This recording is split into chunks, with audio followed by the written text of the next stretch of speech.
தகடூர் மக்களுக்கு ஒரு இனிமையான வணக்கம். இது உங்கள் எம்என் தொலைக்காட்சி.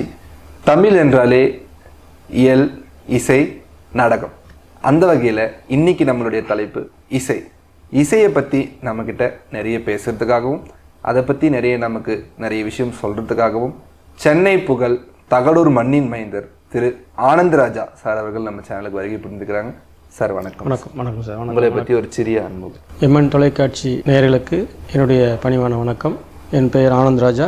தருமபுரியில் பிறந்து வளர்ந்து இங்கே படித்து பின்னர் இசைக்காக சென்னைக்கு சென்று இப்போ அங்கேயே இருக்கிறேன். இப்போ நம்ம தொலைக்காட்சி நிகழ்ச்சிக்காக இந்த ஒரு பதிவுக்காக இங்கே வந்திருக்கிறேன். சார், இப்போது உங்களை பார்க்கும் போதே எல்லாருமே சொல்லுவாங்க, டக்குன்னு பார்த்தோம்னா அந்த நம்ம இளையராஜா சார் மாதிரியே நீங்கள் அதே காஸ்டியூம், அதே உருவ ஒற்றுமை எல்லாம். அது எதனால் உங்களுக்கு ஒரு ஆர்வம்? இது பார்த்திங்கன்னா இது உடனே பதில் சொல்லக்கூடிய ஒரு கேள்வி கண்டிப்பாக இல்லை. இது வந்து இந்த கேள்விக்கு பின்னாடி ஒரு பெரிய ஒரு கதையே இருக்குது. கொஞ்சம் அது சுருக்கமாக நான் சொல்கிறேன். என்னுடைய இளமை நான் சிறு வயதில் வந்து பார்த்திங்கன்னா நான் ஒரு இசைக்குழு, நான் ஸ்கூல் முடிச்சுட்டு வீட்டுக்கு போகும்போது பார்த்திங்கன்னா ஒரு இசைக்குழுவில் வந்து பயிற்சி பண்ணிகிட்ருப்பாங்க. அப்போ அந்த சத்தம் கேட்டு நான் அங்கே சும்மா வேடிக்கை பார்க்க போய் நின்ன ஆள் தான். இசை கற்றுக்கணுன்னு கூட நான் அப்போ நினைக்கல. நான் இசைத்துறையில் வருவேன்னு கூட நினைக்கல. சும்மா எல்லோரும் மாதிரி நானும் போய் நின்று வேடிக்கை பார்க்க போன ஆள் தான். அப்புறம் எனக்கு அங்கே உள்ள உட்கார்ந்து வாசிக்கிற ஒரு அனுமதி கிடச்சிது. எனக்கு அந்த சின்ன வயது என்னுடைய 8வது வயசுலேயே கிடச்சிது. இதே தருமபுரி அப்பானவர் ஸ்கூலில் தான் நான் வந்து என்னுடைய பள்ளி பருவம் ஸ்டார்ட் ஆனது. அப்போ நான் 3ஆம் வகுப்பு படிக்கும் போது தான் இந்த சந்தர்ப்பம் கிடச்சிது.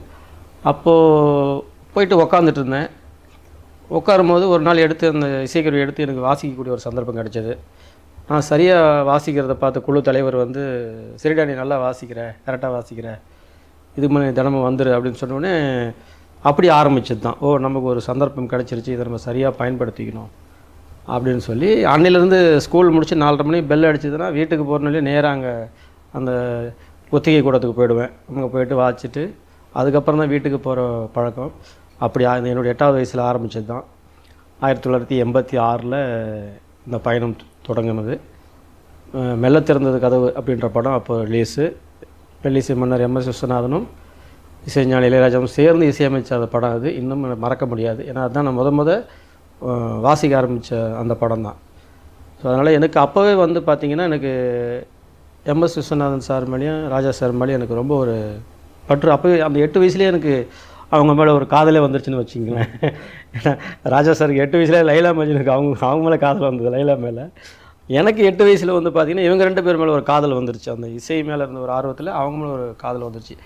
அப்புறம் அது விடக்கூடாது அப்படின்னு சொல்லிட்டு ஸ்கூலுக்கே போகலனாலும் பரவாயில்ல, ஆனால் வாசிக்க நம்ம ஏதோ ஒன்று பண்ணணும் அப்படின்ற ஒரு வெறி இருந்தது. அப்படி தான் ஆரம்பித்தது. அப்புறம் என்றைக்கு இருந்தாலும் இவங்க 2 பேரையும் நம்ம பார்க்கணும் அப்படின்னு ஒரு ஆர்வம் எனக்கு மனசில். இவங்களை யாராவது கேட்பாங்க, உங்களுக்கு இவங்கள பார்க்கணுமா அவங்கள போய் கேட்கும்போது நம்ம அந்த நடிகர் பேர் சொல்லுவாங்க, தலைவர்கள் பேர் சொல்லுவாங்க, இந்த மாதிரி ஒரு விளையாட்டுத்துறையில் சொல்லுவாங்க. எனக்கு பிடிச்சது இவங்க 2 பேர் தான்.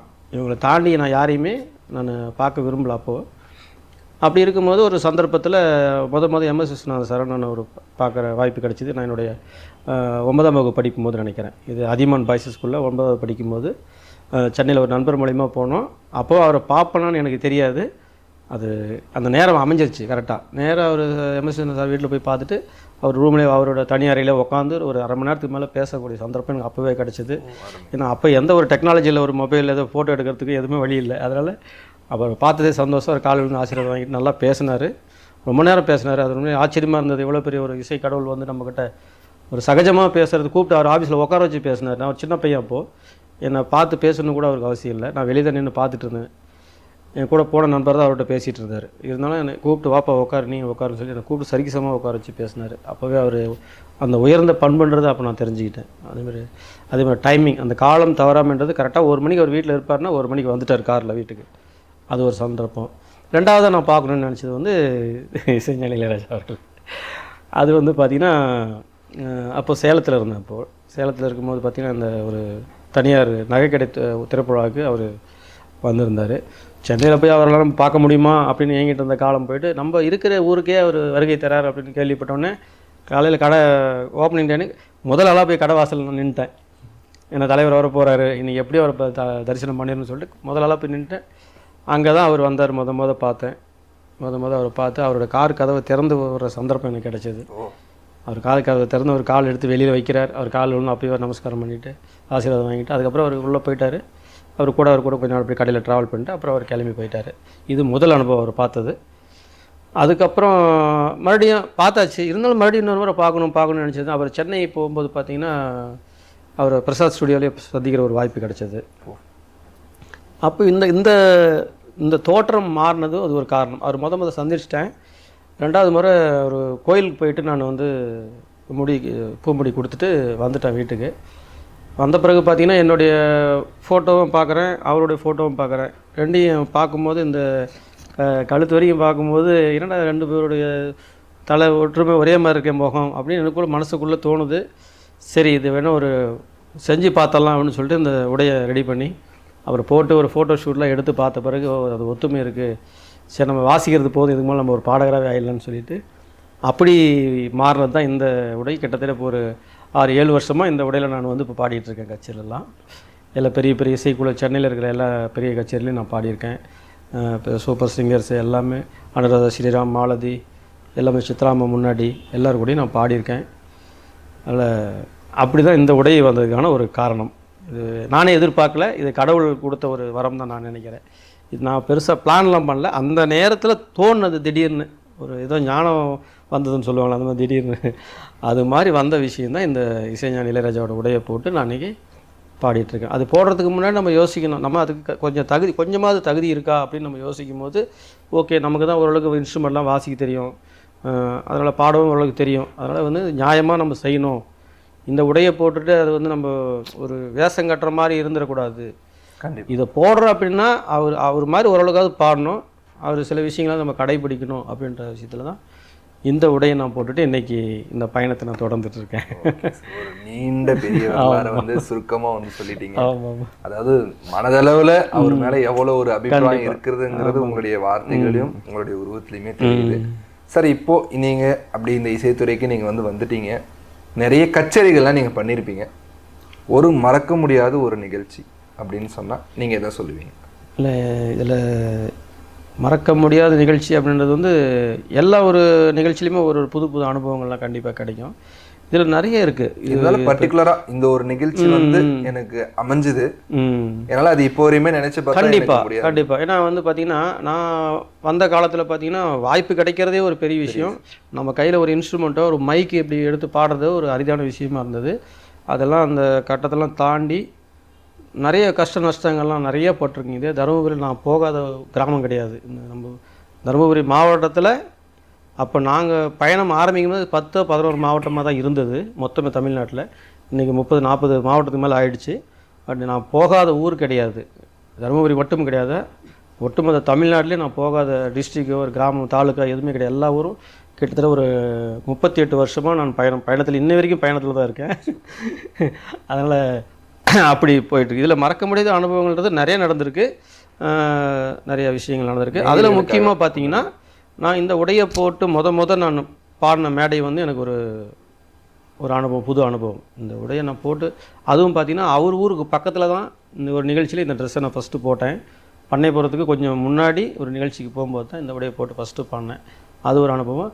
அதுக்கப்புறம் நான் பின்னாடி சென்னை வந்து கொஞ்சம் பாப்புலர் ஆகிட்டு ஒரு சொந்தமாக இசை நிகழ்ச்சி அங்கே பண்ணும்போது ஒரு பெரிய மன்றத்தில் வந்து ஒரு நிகழ்ச்சி பண்ணேன். அதில் பார்த்திங்கன்னா இசைஞானி அவரை பார்க்க முடியுமான்றது ஃபஸ்ட்டு ஏக்கம், அதுவும் தீர்ந்துச்சு. அவரோட உடையை போட்டு பாடினோம், அதுவும் நடந்துடுச்சு. அதையும் மீறி அவரோட பல வருடங்களாக இசைத்துறையில் இருக்கிற நல்ல சீனியர் இசைக்கலைஞர்கள், மூத்த இசைக்கலைஞர்களோட அவங்கள நான் கூப்பிட்டு நான் ஒரு பெரிய நிகழ்ச்சி பண்ணுற ஒரு சந்தர்ப்பம் எனக்கு கிடைச்சது. அவருடைய இசைக்குழுவை பல வருடமாக வாசிச்சுட்டு இருக்கிற அந்த இசைக்கலைஞர்களை அதில் வந்து இசைஞானியோடைய மைத்துனரும் அதில் அடங்குவார். அவர் இப்போ காலமாயிட்டார், அந்த நேரத்தில் இருந்தார். அவரும் சேர்த்து எல்லாமே நம்ம இன்றைக்கி கேட்குற இளையராஜா சாருடைய பாடல்கள் அத்தனையும் உண்மையாக வாட்சவங்க, ஒரிஜினலாக வாட்ச ரெக்கார்டிங் ஆர்டிஸ்ட்லாம் வந்து நான் கூப்பிட்டு ஒரு பெரிய நிகழ்ச்சி பண்ணேன். அதுக்கும் அவங்க எனக்கு சப்போர்ட் பண்ணாங்க. நான் புதுசாக வந்திருக்கேன் அப்படின்னு கூட அவங்க யோசிக்கலை. இந்த உடையை பார்த்துட்டு இவர் மாதிரி இருக்கார், இவர் நல்லா பண்ணுவார் அப்படின்ற ஒரு நம்பிக்கையில் அவங்களெல்லாம் வச்சு 2019 ஒரு நிகழ்ச்சி பண்ணேங்க. அது வந்து என் வாழ்க்கையிலே வந்து மறக்க முடியாது. 2019 நவம்பர் 17ஆம் தேதி சென்னை ராஜா அண்ணாமலை மன்றத்தில் ஒரு நிகழ்ச்சி நான் சொந்த நிகழ்ச்சியாக பண்ணேன். அது இந்த கலைஞர்கள்லாம் வச்சு நான் வந்து ஒரு மேடையில் ஒரு தலைவராக நின்று அவங்கள வழி நடத்தி அது பண்ணது வந்து என் வாழ்க்கையில் என்றைக்குமே மறக்க முடியாத ஒரு பெரிய நிகழ்வுன்னா அதுதான். அதுக்கு பின்னாடி நிறைய நடந்திருக்கு. ஸோ கஷ்டங்கள் நஷ்டங்கள் எல்லாமே நடந்திருக்கு. பல கிலோமீட்டர் நடந்திருக்கோம். சாப்பாடு இல்லாமல் கூட கட்சியில் வாசிட்டு வந்திருக்கோம். சம்பளம் இல்லாமல் வந்திருக்கோம். ஏமாற்றத்தோடலாம் வந்திருக்கோம். அதெல்லாம் ஓகே, அது ஒரு ஒரு அடுத்த படிக்கு போகிறது. பட் நம்ம இத்தனை வருஷமாக ஒரு ஒரு கலைத்துறையில் வந்துட்டுருக்கோம். இதில் நீங்கள் என்ன பண்ணீங்க அப்படின்றது ஒரு காரணம். இந்த நிகழ்ச்சி வந்து என்னால் மறக்கவே முடியாது. அது ஓகே, சூப்பர். இன்னமும் அவருடைய நட்பு எனக்கு இன்னும் இருந்துகிட்ருக்கு. இப்போ நான் கூப்பிட்டாலும் என்னோடய நிகழ்ச்சி கண்டிப்பாக வருவாங்க. நானும் அவங்க நிகழ்ச்சிக்கு போய் பாடி கொடுத்துட்ருக்கேன். அந்த மாதிரி ஒரு நம்ம பிறந்தது இங்கே இருந்தாலும் நம்ம போய் சென்று அடைஞ்சிருக்கிறது எந்த இடம்ன்றது தான் நமக்கு முக்கியம். அதனால் நம்ம ஊருக்கு அது ஒரு பெருமை.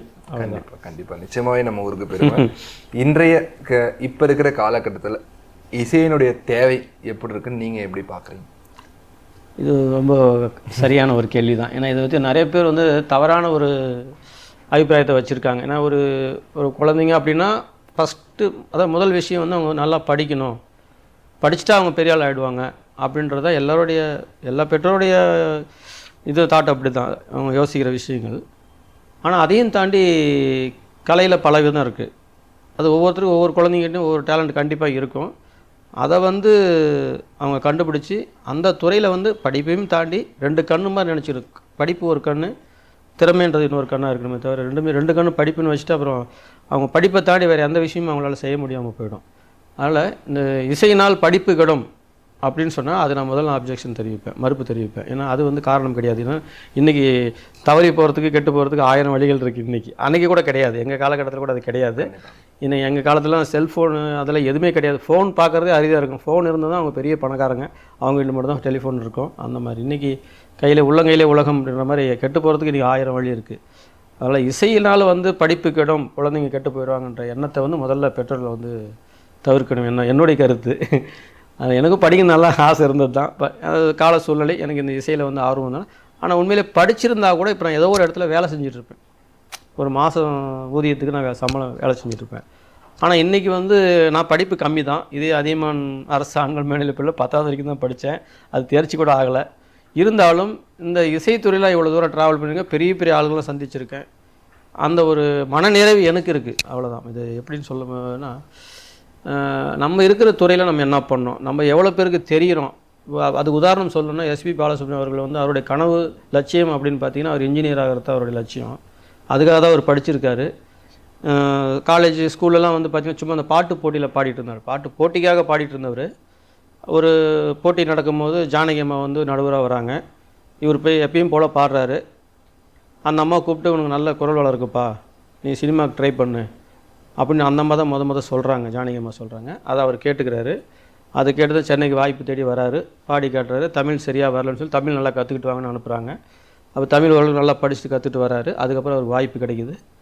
அதுக்கப்புறம் எங்கே அவர் படிக்கிறது, அவர் லைஃபே மாறிடுச்சு. இது வந்து அவரே சொன்ன வார்த்தை என்கிட்ட. நான் நேரில் உட்காந்து ஸ்டுடியோவில் பேசும்போது நேரில் பார்த்துக்கும் போது ஒரு ஜெயா தொலைக்காட்சியில் ஒரு நிகழ்ச்சிக்காக பாடுறது நான் போயிருந்தேன். அப்போ அவரே சொன்ன வார்த்தை, நான் ஒரு இன்ஜினியராக இருந்தால் கூட எனக்கு எங்கள் ஊருக்கு மட்டும் தான் தெரிஞ்சிருக்கும், மிஞ்சி போனால் எங்கள் ஆந்திராவுக்கு தெரிஞ்சிருக்கும். ஆனால் இன்றைக்கி நான் பாடகர் அப்படின்றது எனக்கு உலகம் போகிற எனக்கு அடையாளம் இருக்குது. அதை விட நிறையாவும் சம்பாதிச்சிட்டேன், பேரும் சம்பாதிச்சிட்டேன், புகழ ரசிகர்களை சம்பாதிச்சிருக்கேன். நான் படித்து அந்த வேலைக்கு போயிருந்தால் கூட ஒரு சில பேருக்கு தான் என்ன தெரிஞ்சிருக்கும். அது ஒரு லைஃப் வேறு மாதிரி போயிருக்கும். ஆனால் இன்றைக்கி அந்த உலகம் பூரா தெரியும்னா இந்த இசை தான். இதெல்லாம் நம்ம ஒரு விஷயமாக நம்ம எடுத்துக்கணும். இந்த இசைனால் படிப்பு கேட்டது அது ஒரு பக்கம் போட்டுங்க. படிப்பு இசைன்றது ஒரு நல்ல ஒரு மெடிடேஷன். அது அனுபவத்தில் தான் தெரியும். அது மியூசிக்கில் இருக்கிற குழந்தைங்களை வந்து தப்பான வழிக்கு போகிறதுக்கு வாய்ப்பே கிடையாது. மற்ற துறையில் இருக்கவங்க கூட அது தவறி போகிறதுக்கான வாய்ப்புகள் இருக்கே தவிர, இசை பயின்றாங்கன்னா அவங்க வந்து வேறு சிந்தனை அவங்களுக்கு எதுவும் வராது. இது ஒரு மெடிடேஷன் மாதிரி தான் இந்த மியூசிக் அப்படின்றது. இது என்னோடய அனுபவத்தில் நான் சொல்கிறேன். அதனால் பெற்றோர்கள் வந்து குழந்தைங்க விருப்பப்பட்டாங்கன்னா தயவு செஞ்சு அவங்கள இசையை படிக்க அனுமதிங்க. நீங்கள் படிப்புக்காக அதை வந்து நீங்கள் தடுக்க வேண்டாம். நீ படிப்பு முன்ன பின்ன படித்தாலும் உனக்கு திறமை இருக்கா, நீ வாசி கற்றுக்கோன்னு சொன்னீங்கன்னா அவங்க ரெண்டையுமே பேலன்ஸ் பண்ணி கண்டிப்பாக பண்ணுவாங்க. நீங்கள் முடக்குனீங்கன்னா அது படிப்பும் கொஞ்சம் அவங்களுக்கு அது ஒரு வேண்டா வெறுப்பாக தான் அவங்க படிக்க ஆரம்பிப்பாங்க. அவங்க ஒரு திறமை இருக்குன்னா அதை நீங்கள் அதை டெவலப் பண்ணி விடணும். ஏன்னா எனக்கு இதெல்லாம் நடக்கலை, அது என்னோடய அனுபவத்தில் சொல்கிறேன். இப்போ நான் மியூசிக்கில் வந்ததால் என்னுடைய சொந்த முயற்சி தான். எங்கள் அப்பாலாம் என்னை அடிப்பார், கச்சேரிக்கு போனால் என்னை அடிப்பார், ஒழுங்காக படி அப்படின்னு சொல்லுவார். நம்ம அதையும் தாண்டி தான் அந்த துறையில் நம்ம ஏதோ ஒன்று சாதிக்கணும் அப்படின்ற இதில் தான் வந்து அப்புறம் அவரே சந்தோஷப்பட வச்சிட்டேன். எது யார் வேணும்னு சொன்னாங்களோ அவங்களே பெருமைப்பட வச்சு, பரவாயில்ல பையன் நல்லா கரெக்டாக பண்ணிகிட்டு இருக்கான் அப்படின்னு சொல்லிட்டு அவங்க எல்லோரும் பாராட்டும் போது, கை தட்டும் போது, விசில் அடிக்கும் போது, நியூஸ் பேப்பர்லாம் நம்ம இது பேட்டிலாம் வரும்போது பார்க்கும்போது அவர் ரொம்ப சந்தோஷப்பட்டாங்க. அது மாதிரி தான் அதை நம்ம மாற்றணும். குழந்தைங்களும் அதை யூஸ் பண்ணிக்கணும். அது தப்பான ஒரு இதில் யூஸ் பண்ணக்கூடாது. ஒரு இசையை கற்றுக்குறோம் அப்படின்னா அது முழு மனதோட டெடிகேஷனாக அதை நம்ம கற்றுக்கிட்டா நல்ல நிலைமைக்கு வரதுக்கு கண்டிப்பாக வாய்ப்பு இருக்குது. Super sir. இப்போ அந்த இசை கற்றுக்கணும்னு சொல்லும் போது இப்போது நம்மளுடைய மாவட்டம் வந்து ரொம்பவே கொஞ்சம் பின்தங்கிய மாவட்டம் தாங்க சார். சென்னை, சேலம் இந்த மாதிரி சிட்டி சைட் போனோம்னா அதுக்கு நிறைய வசதிகள் இருக்குது, நிறைய சொல்லிக் கொடுக்கறதுக்கு ரூம் இருக்காங்க. இங்கே நம்ம குழந்தைங்களுக்கு அந்த மனப்பக்குவம் கற்றுக்கணும்னு இன்ட்ரெஸ்ட் இருந்தாலும் கூட நம்ம மாவட்டத்திற்கு சரியான அந்த மாதிரி வசதிகள் கிடையாது. கண்டிப்பாக இதை பற்றி நீங்கள் என்ன சொல்கிறீங்க? இது ஒரு சரியான கேள்வி தான் நீங்கள் கேட்டிருக்கிறது. ஏன்னா அதை என்னுடைய சிறு வயதில் நான் சொன்ன மாதிரி சரியாக கற்றுக் கொடுக்குறதுக்கு இங்கே குரு கிடையாது. இன்னை வரைக்குமே கரெக்டாக கிடையாது தருமபுரி எனக்கு தெரிஞ்சு. ஏன்னா இப்போ நம்ம ஒரு ஒத்திகை போகணுன்னா கூட நாங்கள் பல கிலோமீட்டர் நடந்து போகணும். அப்படி போய் தான் அந்த அவங்க வாசிக்கிறத பார்க்குறதுக்கும் சரி, நமக்கு ஒரு வாய்ப்பு கிடைக்கிறதும் சரி, அப்படி தான் இருந்ததே தவிர சரியாக ஒரு முறையாக சொல்லிக் கொடுக்க ஒரு ஆசிரியர் வந்து தருமபுரியில் எங்களுக்கு தெரிஞ்சு கிடையாது இன்னை வரைக்குமே. அந்த ஒரு ஏக்கம் எனக்கு நிறையா இருக்குது. நாம் போய் படிக்க முடியாமல் போயிடுச்சு மியூசிக்கை முறையாக அப்படி நம்ம வெளியில் கொஞ்சம் போய் தான் கொஞ்சம் படிக்க ஆரம்பித்தோம். ஓரளவுக்கு படிச்சிருக்கோம். அதனால் வந்து அந்த பாதிப்பு வந்து நம்ம ஊருக்கு எப்பயும் இருக்கக்கூடாது அப்படின்னு நான் யோசிச்சுட்டே இருப்பேன். நம்ம தான் இன்றைக்கி அவ்வளோ கஷ்டப்பட்டோம், சொல்லிக் கொடுக்குறதுக்கு ஆள் இல்லை, ஒரு பாட்டு சொல்லிக் கொடுக்க ஆள் இல்லை அப்படின்னு சொல்லிட்டு. அதனால் நம்மளால் நம்ம ஊருக்கு என்ன செய்ய முடியும் அப்படின்னு நான் கொஞ்சம் யோசிச்சு தான் நம்ம எந்த ஊரில் இருந்தாலும் சரி நம்ம ஊருக்கு ஏதோ ஒன்று பண்ணணும் அப்படின்ற ஒரு முயற்சியில் தான் இப்போ தருமபுரியில் வந்து பார்த்திங்கன்னா இப்போ ஒரு இசைப்பள்ளி இப்போது கூடிய விரைவில் தொடங்க போகுதுங்க. ஆனந்தாலயா இசைப்பள்ளின்னு சொல்லிட்டு இப்போ வர இன்னொரு கொஞ்ச நாளில் வந்து வெண்ணாம்பட்டியில் இப்போ ஸ்டார்ட் பண்ண போகிறோங்க. சரிங்க. இன்னும் கொஞ்ச நாள் கழித்து நம்ம டவுன் சைடும் வந்து பிளான் பண்ணிகிட்ருக்கு. ஸோ நம்ம தருமபுரியில் இருக்க இசை மேலே ஆர்வம் உள்ள குழந்தைகள் வந்து அதை பயன்படுத்தி இசையிலையும் மேலே வரணும், படிப்புலேயும் மேலே வரணும், அதே சமயத்தில் இசையிலும் நம்ம ஏன்னா இப்போது நிறைய சேனல்ஸ் இருக்குது, நிறைய வாய்ப்புகள் இருக்குது. பல தொலைக்காட்சிகள்லாம் பார்த்திங்கன்னா இப்போ ஹைலைட்டே அதுதான், இசை நிகழ்ச்சி தான் இப்போ டாப்பில் போயிட்டுருக்கு. அதில் நிறைய சக்ஸஸ் பண்ண குழந்தைங்களும் இருக்காங்க. ஸோ அதெல்லாம் நம்ம ஊர் குழந்தைங்களும் கண்டிப்பாக அந்த ஏக்கம் இருக்கும். ஏக்கம் இல்லாத குழந்தைகள், பசி இல்லாத வயிறு எதுவுமே கிடையாது. எல்லோரும் மனுஷனாக பிறந்தோம், எல்லாருக்குமே பசிக்கும் அப்படின்ற மாதிரி எல்லா குழந்தைங்களுக்குமே அந்த ஒரு இசை மேலேயோ ஒரு நடனத்து மேலேயோ இதுலேயோ ஒரு ஆர்வம் கண்டிப்பாக இருக்கும். பட் இங்கே அதுக்கு லிஃப்ட் பண்ணுறதுக்கு ஆள் இல்லை அப்படின்னும் போது அவங்க என்ன பண்ணுவாங்க, ஸ்கூலுக்கு போயிட்டு வா, வீட்டுக்கு வா, அதோடு நிறுத்திடுவாங்க. இப்போ நீங்கள் சொன்ன மாதிரி ஒரு சென்னையிலையோ சேலமோ கோயம்புத்தூர் அப்படின்னா நிறைய இன்ஸ்டியூட் இருக்குது. எவ்வளோ செலவானாலும் குழந்தைங்க கற்றுக்கிட்டுன்னு நினைக்கிற பேரண்ட்ஸ் இருக்காங்க, சேர்த்துறாங்க, படிக்கிறாங்க, அவங்க யூஸ் பண்ணிக்கிறாங்க. அதனால் இப்போ இங்கே ஆரம்பிக்க போகிற இசைப்பள்ளியை வந்து நம்ம தருமபுரி மக்கள் அவங்களோட குழந்தைங்களை சேர்த்து பயன்பெறுமாறு நான் என் சார்பிலும் இசையோட சார்பிலும் கேட்டுக்கொள்கிறேன். அதாவது நம்ம சேனலுக்கு வந்து நீங்கள் இப்படி ஒரு வாயால் இன்னைக்கு நீங்கள் சொல்லணுன்றது ரொம்ப எங்களுக்கு பெருமையாகவே இருக்குங்க சார். சார் இப்போ உங்களுக்கு பிடிச்ச பாடல் ஒரு 2 வரி. எனக்கு பிடிச்ச பாடல்களுக்காக எனக்கு பாடி காமிக்கணும். எனக்கு பிடிச்ச பாடல் அது பலாயிரம் பாடல்கள் இருக்குது. அது இசைஞானியோட பாடல்கள் நிறைய பாடல்கள் இருக்குது. இருந்தாலும் எனக்கு பிடிச்ச பாடல்னு பார்த்தீங்கன்னா நிறைய பாடல்கள் இருக்குது. எம்எஸ் விஸ்வநாதன் சார் பாடல்கள், இசைஞானி பாடல்கள், நிறைய பாடல்கள் எனக்கு பிடிச்ச பாட்டு தான். எல்லாமே பிடிச்ச பாட்டு தான். அதில் ரொம்ப நம்ம அடிக்கடி நம்ம கச்சேரிலையும் வெளியில் பாடுற பாடல்கள் சில பாடல்கள் இருக்குது. அதுலேருந்து உங்களுக்காக ஒரு 4 வரி நான் பாடுறேன். கண்டிப்பாக. ஜனனி ஜனனி ஜகம் நீ யகம் நீ, ஜனனி ஜனனி ஜகம் நீ யகம் நீ, ஜகத்காரணினி பரிபூரணினி, ஜகத்காரணினி பரிபூரணினி, ஜகத்காரணினி பரிபூரணினி, ஜனனி ஜனனி ஜகம் நீ யகம் நீ, ஜனனி ஜனனி ஜனனி ஜனனி. அருமைங்க ஐயா, ரொம்பவே அருமையாக பண்ணீங்க. எனக்கும் பிடிச்ச பாடலும் கூட. இப்போது அடுத்த கட்டமாக இப்போ நம்ம மாவட்டத்துக்கு இந்த வசதி வாய்ப்புகள் இருக்கிறது எல்லாத்தையும் தாண்டி இப்போ நிறைய மேடை கச்சேரிகளை நிறைய பேர் வந்து பாடுறாங்க ஐயா. நமக்கு தெரிஞ்சே பார்த்துட்டோம். இப்போ நம்ம ஊரே எடுத்துக்கிட்டோம்னா மூக்குத்தி முருகன் நிறைய கலைஞர்கள் வந்து இங்கிருந்து போயிருக்காங்க. அதையும் தாண்டி இந்த சின்ன சின்ன கலைஞர்கள்லாம் இன்னுமே பாடிட்டு இருக்காங்க. அவங்க வந்து ஒரு பெரிய ஒரு படத்துலயோ இல்ல ஒரு பெரிய ஒரு இடத்துலயோ ஒரு வாய்ப்பு கிடைக்கலன்ற ஒரு ஏக்கத்தோடு இருக்காங்க. அந்த மாதிரி இருக்கவங்களுக்கெல்லாம் நீங்க ஒரு முயற்சி பத்தி நீங்க சொல்றது என்னங்க ஐயா?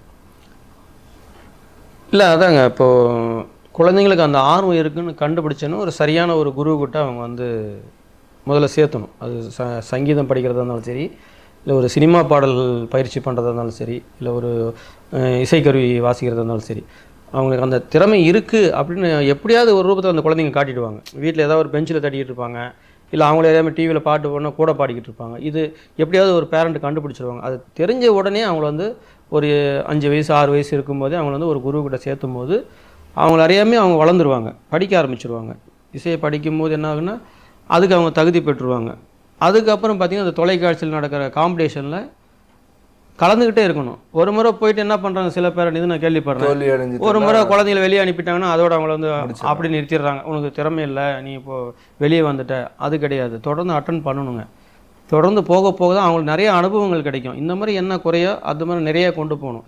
அடுத்த முறையும் வந்துட்டாங்களா திரும்பி அதுக்கு தயாராக போகணும். இது மாதிரி வந்து நல்ல குரு பிடிக்கணும். முதல்ல குரு கிடச்சிட்டாங்க அப்படின்னா அவங்க மூலிமா கற்றுட்டு நல்ல பெரிய பெரிய சிங்கர்ஸ்லாம் இந்த ஊரில் இன்னமும் இருப்பாங்க. எங்களை போல் வந்து நிறைய கலைஞர்கள் இங்கே இருப்பாங்க, இருந்துட்டு தான் இருக்காங்கன்றது கூட தெரியும். அவங்க சொல்கிற வார்த்தை ஒன்றே ஒன்று, சார் எங்களுக்கு கற்றுக் கொடுக்க ஆள் இல்லைங்க சார், சொல்கிற வார்த்தையும் அதுதான். இப்போ நீங்கள் வந்துட்டீங்களா, ஏதோ உங்ககிட்ட நாங்கள் ஏதோ கற்றுக்குறோம் அப்படின்ற மாதிரி சொல்கிறாங்க. அது மாதிரி நல்ல ஒரு குருக்கிட்ட முதல்ல சேர்ந்து கற்றுக்கணுங்க. முதல்ல அது எந்த குருவாக இருக்கட்டும், அவங்களுக்கு எது பிடிச்சிருக்கோ அதுக்கு இருக்காங்க அப்படின்னு தெரிஞ்சால் அவங்ககிட்ட போய் ஜாயின் பண்ணணும், செலவு பண்ணணும். செலவு பண்ணாமையும் ஒரு விஷயத்தை கற்றுக்கவும் முடியாது. யாருமே வந்து சும்மா யாரும் சொல்லிக் கொடுக்க மாட்டாங்க, அது எல்லாருக்குமே தெரியும். பட் அந்த செலவு பண்ணுறதுக்கு அவங்க தயாராக இருக்கணும், நேரத்தை ஒதுக்கணும். மெயினாக நீ அந்த மற்ற விஷயங்கள்லாம் கவனத்தை செலுத்தி டிவி பார்க்குறது, அங்கே போகிற இங்கே போகிற அதெல்லாம் விட்டு நம்ம செய்கிற வேலை, ஒரு படிப்பாக படிக்கிறது, ஒரு வேலையில் இருக்குமோ அந்த வேலை, அதை தாண்டி அடுத்தது என்னன்னு பார்க்கும்போது இந்த மியூசிக் டைம் கிடைக்கும் போதெல்லாம் ப்ராக்டிஸ் பண்ணணும். நாங்களாம் ப்ராக்டிஸ் பண்ணாலும் அதெல்லாம் அதை பேச ஆரம்பித்தாலே அது பல மணி நேரம் அந்த கதையெல்லாம் போகும். அதனால் பயன்படுத்திக்கணும், எதுவாக இருந்தாலும் அந்த குழந்தைங்க பயன்படுத்திக்கணும். மெயினாக அதுதான் முக்கியம். ஒரு கிளாஸில் சேர்த்தி விடுறாங்கன்றது மேட்ரு கிடையாது. இன்றைக்கி வந்து பல ஆயிரம் ரூபாய் கொடுத்து இன்றைக்கி கீபோர்டெலாம் வாங்கி கொடுக்குறாங்க. அது குழந்தைங்க அதோடய வேல்யூவை புரிஞ்சு கற்றுக்கணும். ஏதோ நம்ம கேட்டால் வாங்கி கொடுத்துட்டாங்க, 4 நாள் கிளாஸ் வந்துட்டு அப்புறம் 5ஆவது நாள் என்ன முடியல அப்படின்னு பிரேக் ஆனால் அது ஒன்றும் பண்ண முடியாது. அவங்க அதுக்கு மெனக்கெடணும், டெடிகேஷனாக ஒர்க் பண்ணாங்கன்னா அது அவங்களுக்கு நல்ல நிலைமைக்கு கண்டிப்பாக கொண்டு போகும். சூப்பராங்க சார். சார் இதுவரை நீங்கள் நிறைய கச்சேரிகள் நடத்திருப்பீங்க, நிறைய இடத்துல பாடியிருப்பீங்க. நீங்கள் உங்களுக்குள்ள ஒரு அச்சீவ்மெண்ட் அப்படின்னா விருதுகள் அந்த மாதிரி நீங்கள் நினைக்கிற விஷயம் எதுங்க சார்? இல்லை, என்னை பொறுத்த வரைக்கும் நிறைய பேர் சொல்லியிருக்காங்க, பெரிய ஆளுங்க சொல்லுங்கள், விருதுன்றது அது ஒரு அது வாங்கி அப்படியே நம்ம வைக்கிறது தான் தவிர, நமக்குள்ள ஒரு ஆத்மாவுக்கு ஒரு விருது இருக்கும் பாருங்கள். நமக்கு செல்ஃபாக நம்ம கொடுத்துக்கிற விருதுன்றது தான் ரொம்ப முக்கியம் என்னை பொறுத்த வரைக்கும். ஏன்னா நம்ம நினைவுகள் நம்ம கிட்ட தான் இருக்கும். இது இப்போ ஒரு விருது அப்படின்றது நீங்கள் நிறைய பேர் உங்களுக்கு தெரியும், பணம் கொடுத்து வாங்குறதும் இருக்குது. அதெல்லாம் நான் பார்த்துருக்கேன். அதாவது வந்து அது வேண்டாம், அந்த விருதுன்ற விஷயமே வேண்டாம். நான் இந்த துறையில் வந்து நான் என்ன பண்ணேன் அப்படின்றது எனக்கு மட்டுமே தெரியும். மேக்ஸிமம் பெரும்பாலும் நான் என்ன செஞ்சேன், எப்படிலாம் வந்தேன், எவ்வளோ கஷ்டப்பட்டு வந்தேன் அப்படின்றது எனக்கு ஃபஸ்ட்டு தெரியும். நெருக்கமாக இருந்த உறவுகளுக்கு யாருக்காவது தெரியும், ஃப்ரெண்ட்ஸ் சர்க்கிள் அந்த மாதிரி தான் தெரியுமே தவிர. பட் இது விருது நான் தனிப்பட்ட முறையில் நான் எதுவும் விருது வாங்கலை. ஆனால் விருது வாங்கினவங்க கையால் அவங்க வாயால் நான் ஆசீர்வாதம் வாங்கியிருக்கேன், அவங்களெல்லாம் நேரில் சந்திச்சிருக்கேன். அவங்க முன்னாடி எஸ்பிபியை விட ஒரு லெஜண்ட் வேணுங்களா? ஆமாங்க, அவர் முன்னாடி ஒரு தொலைக்காட்சி நிகழ்ச்சியில் வராரு, அவர் கீழே ஜட்ஜாக இருக்கார். அவர் முன்னாடி நான் வந்து அந்த போட்டியாளராக ஒரு 4 எபிசோடு பாடுறேன். நான் பாடின பாட்டை கேட்டு அவர் வந்து இந்த இடத்துலையும் நல்லா பாடினப்பா, இங்கே கொஞ்சம் சுமாராக பாடினப்பா, நல்லா இருக்குது அப்படின்னு அந்த லெஜெண்டை வந்து நமக்கு வாழ்த்து கொடுக்குறது, அதை விட ஒரு விருதுன்றது நம்ம வாழ்க்கையில் என்ன இருக்க முடியும்? கண்டிப்பாங்க சார். அது மாதிரி இசைஞானி அவர்கள் வந்து நான் இப்போ பார்க்க முடியுமான்னு இருந்தது, பல முறை பார்த்தாச்சு, இன்னும் பார்க்க போகிறேன். கண்டிப்பாக அது மாதிரி அவராகவே பாதி வாழ்ந்துட்டுருக்கேன்னு சொல்லணும். மற்ற விஷயங்கள்லாம் அதுதான் என்னை பொறுத்தவரைக்கும் அதுதான் விருது எனக்கு. நான் தனிப்பட்ட முறையில் நான் ஏதோ விருது பற்றி நான் யோசிக்கிறது இல்லை. நம்ம இசை பயணம் தொடர்ந்து போகணும், நம்மளால் 4 பேருக்கு ஒரு பயனுள்ளதாக இருக்கணும் அப்படின்னு சொல்லி தான் நான் ஆசைப்படுவேன். எனக்கு தெரிஞ்ச விஷயத்த நான் சொல்லி கொடுத்துருவேன் யாருக்குமே. ஏன்னா எனக்கு எதெல்லாம் கிடைக்கலையோ அது நம்மக்கிட்ட வரவங்களுக்கு அது ஈஸியாக நான் கொடுத்துருவேன். இதெல்லாம் இப்படி தான் அப்படின்னா ஏன்னா எனக்கு அப்படி சரியாக உட்கார வச்சு சொல்லி கொடுக்கறதுலாம் எனக்கு இது வரைக்குமே ஆள் இல்லைங்க. நானாக வந்து இப்போ உங்கள் கூட இருக்கீங்க, நீங்கள் ஒரு இன்ஸ்ட்ருமெண்ட் வாசிக்கிறீங்க அப்படின்னா உங்கள் கூட நான் கொஞ்சம் ட்ராவல் பண்ணால் அப்படியே நான் அதை பார்த்து நான் கற்றுப்பேன். நீங்கள் நல்லா பாடுறீங்களா, நீங்கள் பாடுறதே கவனிப்பேன், அப்படியே பாட ஆரம்பிச்சிடுவேன். இப்படி தான் என்னுடைய இசை பயணம். யார்ட்டையும் போய் உட்காந்து நான் கற்றுக்கல. அது இசைக்குழுல சேர்ந்த பிறகு அப்படியே ஒன்றா ஒரு இன்ஸ்ட்ருமெண்ட்லேருந்து இன்னொரு இன்ஸ்ட்ருமெண்ட்டுக்கு அப்படியே தாவிட்டே இருப்பேன். கொஞ்ச நாள் இந்த இன்ஸ்ட்ருமெண்ட் வாசிப்பேன், இன்னொன்று கற்றுப்பேன், அதை வாசிப்பேன். இப்போ கடைசியாக வந்து எந்த இன்ஸ்ட்ருமெண்ட்டை இப்போ நீ வாசிக்க வேண்டாம்ப்பா, நீ பாடு அப்படின்ற மாதிரி கடவுள் எனக்கு உத்தரவு கொடுத்துட்டாரு. அதனால் இன்ஸ்ட்ருமெண்ட்டு கற்றுக் கொடுப்பேன், ஆனால் ஸ்டேஜில் வந்து நான் பாடகர் தான். இப்போது ஒரு வேளை பாட முடியாமல் போனாலும் நான் இசைக்கருவி பழையபடி வாசிக்க ஆரம்பிச்சிருவேன். அதுவும் இந்த கையில் இருக்குது. பாட்டு இங்கே இருக்குது, வாசிக்கிறது இந்த கையில் இருக்குது. அதனால் ஏதோ ஒன்று. ஆனால் ஆக மொத்தம் என் வாழ்நாள் வந்து இசையில் தான் போகும். அதை தாண்டி நிறைய வேலைகள் செஞ்சுருக்கேன். இசைத்துறையை தவிர நிறைய வேலைகள் நான் சின்ன வயசுலேருந்து கஷ்டப்பட்டு பண்ணியிருக்கேனே தவிர, ஆனால் இசைக்காக எந்த வேலையும் நான் செய்வேன். ஆனால் எந்த வேலைக்காக இசையை விட மாட்டேன். அதை நான் நிறைய இடத்துல சொல்லியிருக்கேன். கலெக்டர் வேலையே கிடைச்சாலும் 6 மணிக்கு மேலே நான் பாட போயிடுவேன். பாடுறதுக்கு அந்த வேலை இடைஞ்சலாக இருந்தால் வேலையை ரிசைன் பண்ணிவிடுவேன். இப்படி தான் சொல்லியிருக்கேன் நான். கண்டிப்பாங்க சார். நீங்க இசையை மட்டும் நம்மளால அவ்வளோ ஒரு டெடிகேஷன் தெரியுது. இசையை மட்டும் நான் அவ்வளோ ரொம்ப ஒரு காதலிச்சு எப்படி சொல்ல எதுக்காகவும் நான் விட மாட்டேன். இந்த இசைன்றதை ரொம்பவே நல்லா அருமையாக சொன்னீங்க சார். வாழ்நாள் மேடையிலேயே என்னுடைய இது கடைசி பயணம் இருக்குன்னு தான் நான் எப்பயுமே நினைப்பேன். அது எல்லார் துறையும் அதிகபட்சமா சாதிக்கிற உச்சபட்ச ஆசை. அந்த நேரத்துல தான் நம்ம அந்த விருதோ இல்ல வாழ்த்தோ பாராட்டோ அந்த நேரத்தோட பெரிய பெரிய லெஜெண்ட்ஸ் சொல்றவங்க கூடிய வரக்கூடிய வார்த்தையெல்லாம் உங்க வாயிலிருந்து வருது. இதுதான் எல்லாரும் சொல்லக்கூடிய ஆசைன்றது இதுதான். அதுதான் என்னோட எவ்வளவோ உடம்புக்கு முடியலனா கூட நான் மேடைக்கு போயிடுவேன். என்னுடைய இது காட்டிக்கவே மாட்டேன். உடம்பு முடியலனா கூட அதுக்கு ஏதாவது ட்ரீட்மெண்ட் பண்ணிவிட்டு நான் ஸ்டேஜுக்கு போயிடுவேன். எப்பயுமே அந்த கச்சேரி வந்து உடல்நிலை சரியில்லை நான் கச்சேரி இது வரைக்கும் நான் லீவு போட்டதே கிடையாது இந்த நாள் வரைக்கும். கண்டிப்பாங்க சார். ஸ்கூல் கூட நிறைய கட் அடிச்சிருக்கேன். ஆனால் கச்சேரி நான் கட் அடிச்சுதான் சரித்திரமே கிடையாது. Okay okay sir. அந்த மாதிரி சரி, இப்போ நம்ம பார்த்துட்டு இருக்கிற நேயர்கள், நம்ம ஊர் தருமபுரி மக்கள், மாணவர்கள், பெற்றோர்கள் எல்லாருக்குமே நீங்கள் பொதுவாக இசையை பற்றியோ இல்லை நீங்கள் சொல்லக்கூடிய ஒரு விஷயம்னா என்ன சொல்லுவீங்க சார்? இப்போ ஒரு சரியான கேள்வி கேட்டிருக்கீங்க. ஒரு முக்கியமான ஒரு கேள்வியாக இருக்குது. இன்றைக்கி இருக்கிற காலகட்டத்தில் பார்த்திங்கன்னா இசைன்றது வந்து நம்ம வாழ்க்கையில் வந்து ஒரு பிரிக்க முடியாத ஒரு இடத்துல தான் இன்றைக்கி இருக்குது. ஏன்னா இசை வந்து இப்போ இல்லை, நம்ம கம்ப்யூட்டர் இல்லாத காலத்தில் வாழ்ந்திருக்கோம், செல்ஃபோன் இல்லாத காலத்தில் வாழ்ந்திருக்கோம், ஏசி இல்லாத காலத்தில் வாழ்ந்திருக்கோம். ஆனால் இசை இல்லாமல் இது வரைக்கும் இந்த உலகம் வந்து எங்கனதான் யாருமே சொல்லலை இது வரைக்குமே. ஆதியிலேருந்து இந்த பூமி சுற்றுற சவுண்டே பார்த்திங்கன்னா ஓம்ன்ற ஒரு மந்திரத்தில் தான் இருக்குது.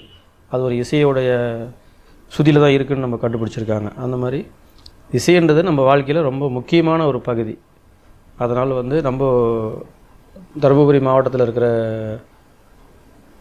இசை பிரியர்கள், இசை மேல் ஆர்வமுள்ள குழந்தைகள் அனைவரும் இனிமேலாவது இதுவரைக்கும் எப்படியோ இதற்கு மேலாவது அதில் ஆர்வம் இருக்கிற குழந்தைங்க வந்து ஏதாவது உங்களுக்கு தெரிஞ்ச உங்கள் பக்கத்தில் இருக்க ஒரு நல்ல ஒரு இசை ஆசிரியர்கிட்ட வந்து நீங்கள் ஒரு இசை கருவியோ இல்லை பாடுறதோ கற்றுட்டு அதில் வந்து நீங்கள் மேலே வரணும். நம்ம மாவட்டத்துக்கு கொஞ்சம் பெருமை சேர்த்தணும்.